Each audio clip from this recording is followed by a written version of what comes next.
Alright, ladies and gentlemen, MrSotko here. Welcome back to the channel. Today we're going to talk about the declining price of cryptocurrency. I have a whole bunch of tabs up here, and we're going to go into the reasons for that. So one of the first reasons here is an older article. Now, I did put this in an older video of mine, but I would like to recap it because it was quite important to the decline of the average price of cryptocurrency, if you will. So basically, CoinMarketCap removes South Korean exchanges, and with that, the average price of crypto fell pretty dramatically at that point. So anybody that doesn't know, CoinMarketCap is pretty much the go-to place for most people to figure out the price of a particular cryptocurrency and the history of it as well.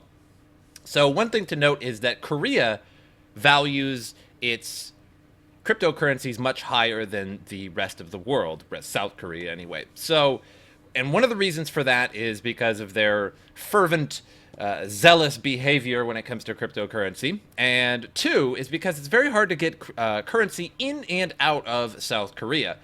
So therefore, their currency is just sort of limited to their country, and they value their currency much, much higher. So where one place Bitcoin might be 9,000, it might be 9,500 on a South Korean exchange. So what that led to was an overall average higher price of Bitcoin than it should have been. So CoinMarketCap basically averages all of the exchanges that a particular currency is on, such as Bitcoin might be on KuCoin, Binance, Bittrex, Coinbase, all those, and then it averages that price, and that's what you see on CoinMarketCap. So with the South Korean exchanges on there, it was sort of a messed up average, if you will, and it overall priced it much higher than it should have been to the rest of the world. So when they removed those, it sharply dropped the average down. So another reason here is because of the Mt. Cox Selloff.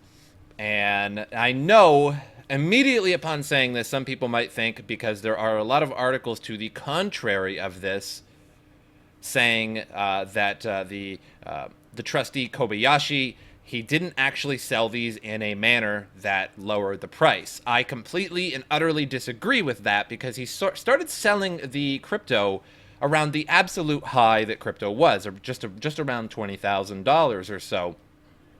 And now, alone, this would not have crashed the price of Bitcoin down to $6,000. Of course not, but it was $400 million in Bitcoin, and he still has some 100 and something like something in the amount of 100 and some odd billion, 156 billion, I think, left in Bitcoin to sell.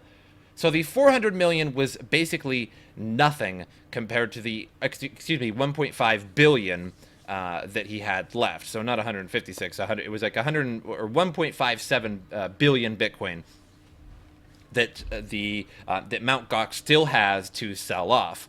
So the 400 million Bitcoin was started to be sold when Bitcoin was at its highest price. And when you see a gigantic candle going downwards, other people hop in on that as well. They see that candle going down. They think it's time to sell. That causes other people to think it's time to sell, and so on and so on and so on. The market is a very sheep-like mentality, if you will. It's everybody, so a herd-like mentality. Maybe I was thinking a little bit more.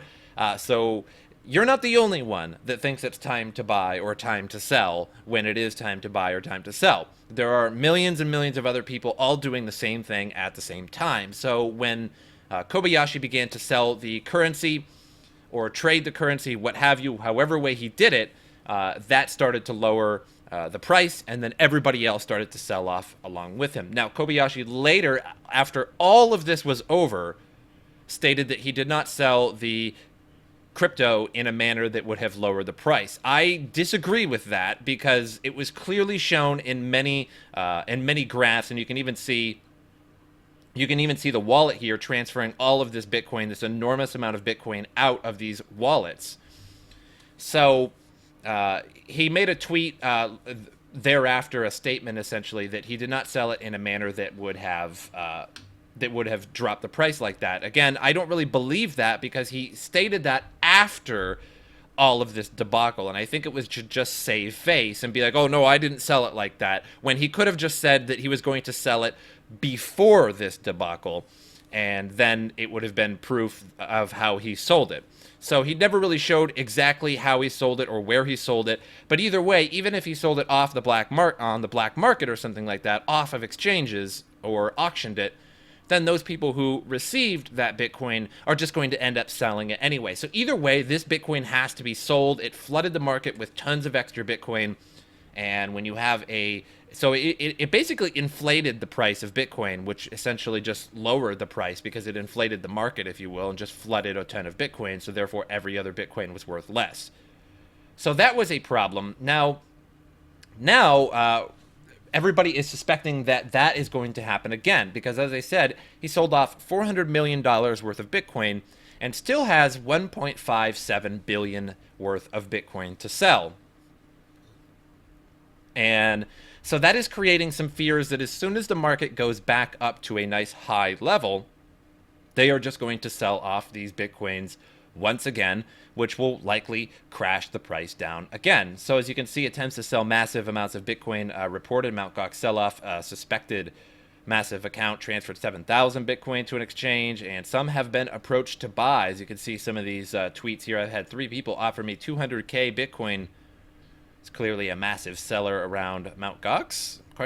And Mt. Gox keeps selling out despite promises not to sell more until September. He just sold 7,000 Bitcoins, crashing the price again. Here's the wallet showing tons of Bitcoin being sent.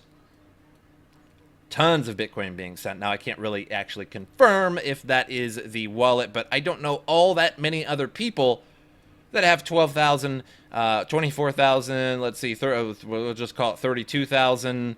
We'll call it 40,000 Bitcoin. We're not going to do the math there. It's probably more, but 40,000 Bitcoin is an incredible amount of Bitcoin, to say the least. And so that is creating some more fears in the market because if all this Bitcoin gets sold off again, it's just going to crash it again. And one thing I didn't mention previously about the Mt. Gox sell-off is that he was selling that the remaining amount of Bitcoin was trying to be sold when Bitcoin was at $6,000, but buyers resisted it. So it appears that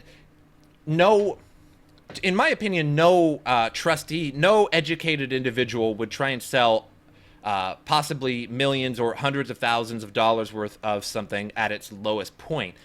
That seems to me that somebody is a nefarious position, that somebody is trying to do harm to the market by selling so much at such a low value. Nobody in their right mind would do that, and no good investor would do that. So the only thing I can think of is that there was some kind of nefarious purpose in selling it that low so that their investors could buy up more, or whales could come along and buy up even more Bitcoin at a super low price. So that is not over yet, and so how could the Mt. Gox sell-off affect the Bitcoin price? And this basically goes into the amount sold and how it was trying to be sold at the bottom. Also, it talks about how talks about how people, get on the train. When the price starts going down, everybody else wants to sell and get out of it. Here's another thing that didn't really help the whole Bitcoin thing, and one was futures. Futures began around November, somewhere maybe early December, if I recall correctly, and everybody said that futures were going to bring Bitcoin to the moon. It was just going to rocket the price upwards, and all this Wall Street and all this Wall Street money was going to be poured into Bitcoin, and it really didn't. It really didn't help it at all. And then there was regulation. Now, not all this regulation here is negative news per se, but it just goes to show that there was quite a bit of regulation going on around this time as well. And as you can see, just South Korean financial regulator, blockchain is a future. So all this regulation just isn't necessarily good. Now, to some degree, regulation is good, and to some degree, regulation is bad. And there's been a lot of positive and a lot of negative regulation in the crypto world. Everybody expects crypto to be completely on its own. And the only problem with that is that, well, there's a few problems with no regulation whatsoever. One of the good things, obviously, is that you don't have to deal with the government or anything like that. Crypto is free for the people. But some downsides to that is that there's a lot of scams, there's a lot of frauds, and there is no regulation in the stock, or rather in the exchanges. So that means whales can come along and create future positions, or they can use leverage positions and just pump millions of dollars into an exchange, raise the price, and then later sell it when everybody else gets on, because as soon as they raise the price, everybody else is going to be buying. That's going to raise the price even more. Then they can sell, and they can do it over and over and over again. And that's the problem with crypto, is that it doesn't really have a huge market cap. You might think it does. By bringing up coin market cap or something like that, you'll see hundreds of billions of dollars total market cap of cryptos, maybe even upwards of $1 trillion. I kind of doubt that, though, but hundreds of billions of dollars for sure. Now, that might seem like a lot, but that's nothing compared to the stock world, compared to dividends, property values all across the globe, corporation values, all that sort of thing. It means nothing in the long run. So these people can come along with billions, raise the price of Bitcoin by 5-10% easily by just pumping in millions of dollars or what have you, and then later selling it once everybody else got onto that train and pumped it up even further. So they can use margin positions before they buy. They can use margin positions before they sell and make a lot of money doing this. And it just goes up and down and up and down. You can see this on a lot of charts. If you just bring up Bitcoin charts, you can see that within minutes, Bitcoin has gone up, $1,000, $1,200 before, and just one long candle. And that's basically one person doing that, or just several people doing that. That's not an organic growth kind of situation. So it happens all the time. So here's another thing that didn't really help crypto. I don't suppose it really rocked the price of crypto, but copycat Twitter accounts seek to scam crypto users. So it doesn't give any examples, which is really unfortunate, but it does talk about Vitalik Buterin, who actually created his Twitter is basically Vitalik Buterin not giving away Ethereum, his actual Twitter. And that's because if you go to look at Vitalik Buterin or the Monero devs or Zcash devs or an exchange dev or anything like that, you will see that as soon as just below their post on Twitter, you'll see, oh, we are sorry for whatever. And if you send us 0.5 Ethereum, we will give you 5 Ethereum. Or if you send us 1 Ethereum, we'll send you 10 Ethereum. And the problem is people are actually falling for this, because people are looking at the wallets that people are sending these to. And again, because they're all public ledgers in crypto, and people are actually sending money to this, and a large amount of money. So these people are making thousands of dollars an hour by scamming on Twitter, and people are falling for it. Oh, all I have to do is send, 0.1 Litecoin, and I'll get a whole Litecoin back. Or all I have to do is send 1 Litecoin, and I'll get 10 Litecoin. And people do it. Surprisingly, people do it. And that's just goes to show that there are so many scams and so many frauds in crypto that people are kind of getting sick of it. I mean, we can talk about BitConnect, we can talk about Devorcoin, Falcon Coin, all these lending coins, including numerous ICOs that, have no development team, no way to contact them whatsoever. They basically don't exist. They're all ghosts. I think I seen one ICO that was just made of nothing but Ryan Goslings from different movies, which is kind of funny. But again, it's definitely a sick joke, if you will, because people are losing money. And people give them millions of dollars, and then they get nothing in return. And as soon as the ICO is over, the site just closes down, and nobody even knows who they gave money to. So nobody can even get sued in this case. And most of them are outside of the United States and outside of jurisdictions of the people that actually bought these ICOs. And there's absolutely no way to even get a hold of them or sue them in the first place to get your money back. And so that has jaded a lot of crypto enthusiasts, who have put in money and put in money and put in money and have not gotten anything in return, because scamming is so easy in cryptocurrency. It's really ironic, because cryptocurrency was designed to be basically unhackable. So, for example, your private key for your Bitcoin wallet is virtually unhackable. There is a thing called brute force. It's a program. It's just a brute forcing program, which is just sort of a broad term, where a computer will just consistently try a number over and over and over, and it'll just continuously add digits and numbers and letters until it gets your password. It'll try millions of times or thousands of times per second, depending on your computer's power, until it figures out your password, and that's just essentially brute forcing. And that cannot be done with a Bitcoin private key. And if it was to be done, you would be the luckiest person in the entire universe, because the processing power required to do that is basically, again, it's just not possible.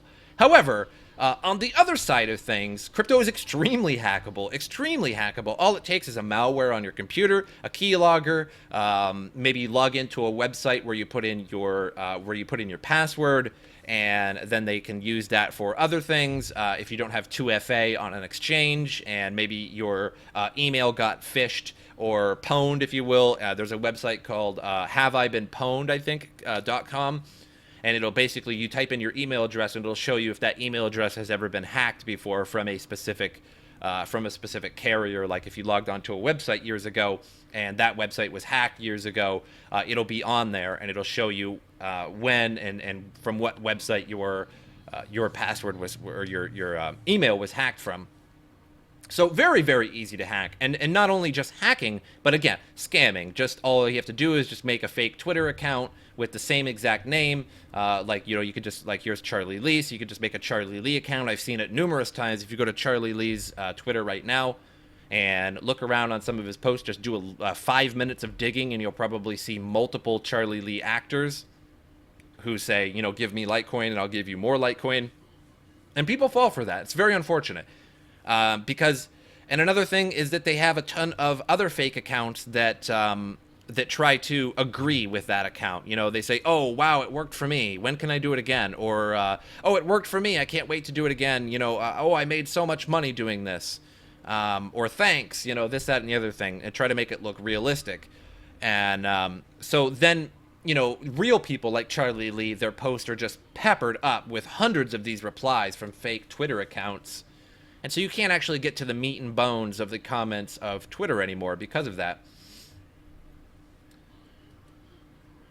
So here's another thing, is that Facebook, Google, and Twitter ban ads of cryptocurrency. And so I don't really need to read into the article, because this is pretty much all over the internet at this point. But social media platforms have recently banned advertising for cryptocurrencies and ICOs.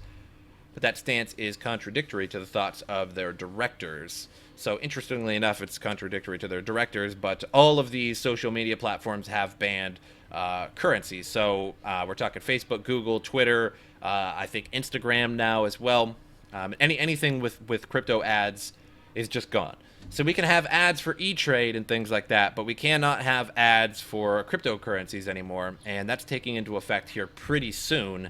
So I think some of them have already taken effect, and some of them will within the upcoming weeks. So another thing that I was talking about that has sort of ruined crypto is no real innovation, no real world uses for crypto. Now, I don't really have a tab for this particular one, but you all can use your brains and imagination for this. As you can see, the price is going way down. Litecoin down at 115. Bitcoin about to breach the 6,000 mark there. Ethereum way down. So this is a great time to buy. Don't get me wrong here. But it is a huge test for crypto at the moment, and we may be in a bear market for the upcoming months. This may be quite a while that this will continue on. So stay strong, and again, use that DCA, average, dollar cost averaging, to just buy a little bit as the price goes down. Maybe you buy $50 when it's at 100 Litecoin. Maybe you buy $50 when it's down to 80, $50 when it's down to 60, and that way you continue to buy just a little bit all the way down, and then when it springs back up, just set a nice high sell price, like $300 or $400, and just wait. It might take a year, but you're gonna get your money eventually. So one thing I was talking about there was the real world applications of cryptocurrency, and there are very few, and you have to admit that there are very few. Now, you can pull some examples out of your bottom of real world implementations of it, but honestly, that's just a few. You can't really go out to the grocery store and buy. You can't fill up your tank at the gas station, or and then head to work. You can't get paid in cryptocurrency. it's really difficult. A lot of websites don't have cryptocurrency on them, like Amazon. These huge websites. I think Amazon is easily one of the biggest or the biggest company in the world at this point and does not accept cryptocurrency. Walmart does not accept cryptocurrency. Your department stores like Sears, JCPenney, all these places that people shop do not accept cryptocurrency. So even if you had millions of dollars in Bitcoin, it'd be hard to spend it. I know that some people, there have been basically some websites that have shown, people buying houses and people buying Lambos and things like that with their Bitcoin. Sure, that's all good and that's great, but that's that's small apples in the big scheme of things. You can't just pay most of your bills in crypto. You can't pay your grocery bill in crypto. You can't do a lot of things in crypto. And so that's become a pretty big problem. Another thing that is a big problem is coin wallets. They are not user friendly. Not at all. I know most of the people watching this video, including myself, can easily use a crypto wallet. I get it. I'm not trying to demean anybody watching this video, but you know that if your grandma cannot use a cryptocurrency wallet, then it's not good enough. Plain and simple. It needs to be good enough for the average person. When they bring up a crypto wallet, they're like, "Wait, how do I get crypto? How do I put it in this wallet? How do I know how much I have? How do I know how long it takes? How do I know how much the fees are? What is this private and public key thing?" You have to admit that the wallets are a little bit confusing. Sort of easy to use for any kind of our generation or younger generation people, but for the most part, for the wide world of people, wallets are a little confusing. And here's a thing to consider as well. You put in one wrong digit in an address, in a Bitcoin address. Say I'm going to send Bitcoin to you, and I put in one wrong digit. I make it a capital A instead of a lowercase a. I put a 0 instead of an O. Something like that. I put an I instead of a lowercase L. Something like that. The coin is lost for good. It's gone. Toast. I could have sent you $1,000 and boom, it's gone. So there has to be better innovation in crypto. There has to be more real world applications of crypto, and there has to be better innovation. These wallets need to be foolproof, and you need to not be able to lose your money by simply sending it to the wrong wallet. Or what if a wallet isn't updated and something hard forks and you send it, and it doesn't have like replay protection or something like that, and you send it to you never updated your wallet. You can easily lose your coin by doing one wrong move in crypto, and that's not good for the world. So here's the final article I want to show you, and this is something I've been saying for a long time now, and I've been saying this on the past few videos. I've been saying this on a lot of my live streams. I've been saying this on a lot of even back videos a month or two ago at least. So here's it put really, really well. Ignore the conspiracies. This is why crypto crashed. Although, don't ignore the conspiracies, because a lot of the things that I just told you in those tabs are all reasons that crypto has lowered in price. So there's never just one reason why a stock crashes or something like that. Not always, anyway. But it's a lot of little reasons that lose people's sentiment, that lose people's hope in crypto, and then they start to sell. So it's not that complicated.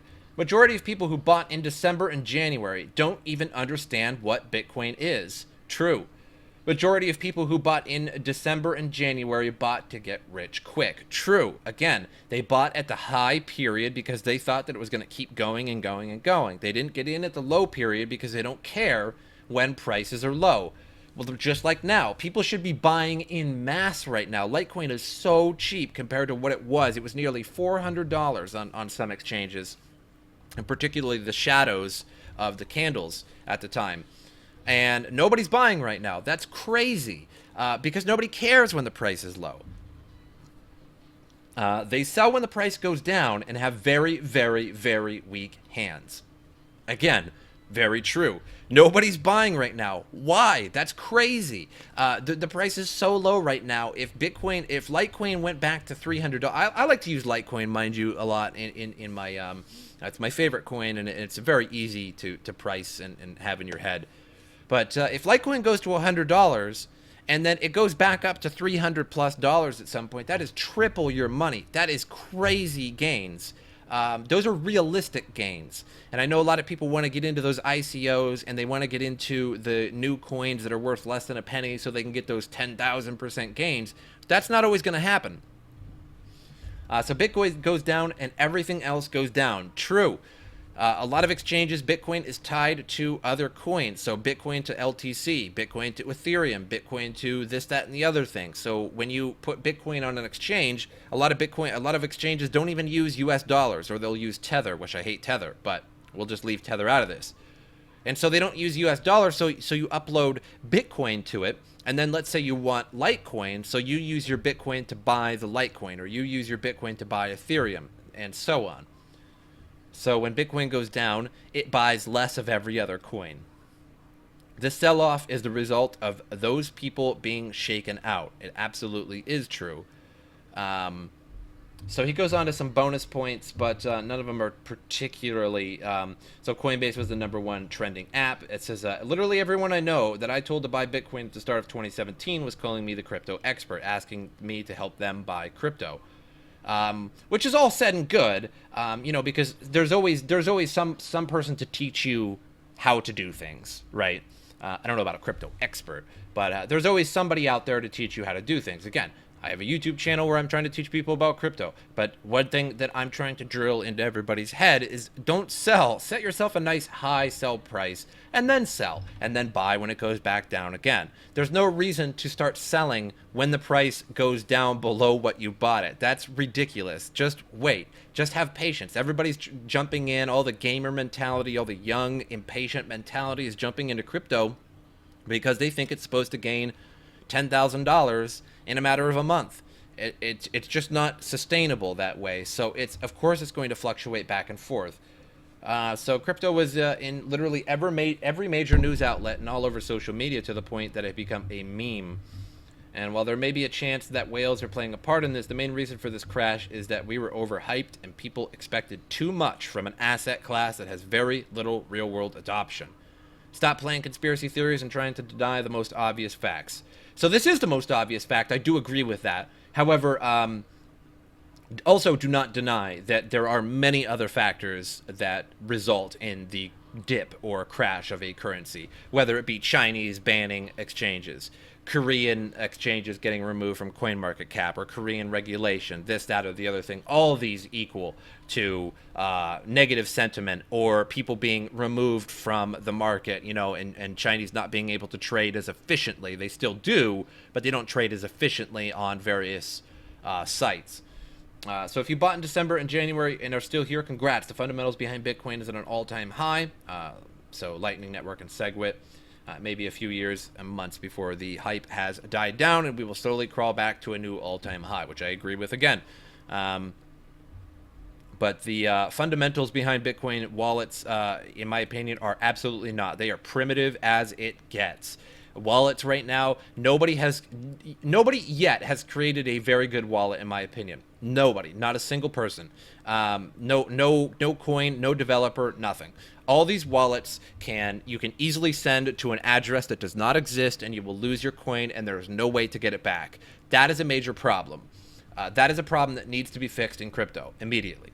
Another problem is, again, no real-world adoption. Where am I going to use this? Why does Amazon not accept crypto? Why does Walmart not accept crypto? I'm not saying, you should all go out and shop at Walmart. You all should go shop on Amazon. Shop wherever you want. But you'll notice, wherever you shop, you are likely not able to use your crypto. So, again, everybody's buying into this thing that's worth $10,000. It's worth $15,000. It's worth $20,000. But what good is it for yet? And that is why you're supposed to be holding onto your crypto for a long time until real-world adoption takes place. And that's when the price will super skyrocket, when real-world adoption takes place. When governments start to use it, not that I want governments entirely using it, but maybe when they accept it, let's say. Because I don't want a government cryptocurrency, because that's a really bad thing, because then they know the ledger. But when major retailers start accepting this, when it's flowing around in the banking industry, that's going to be big. But I hope you guys enjoyed this. I hope it taught you a little bit of something, and I will see you guys next time.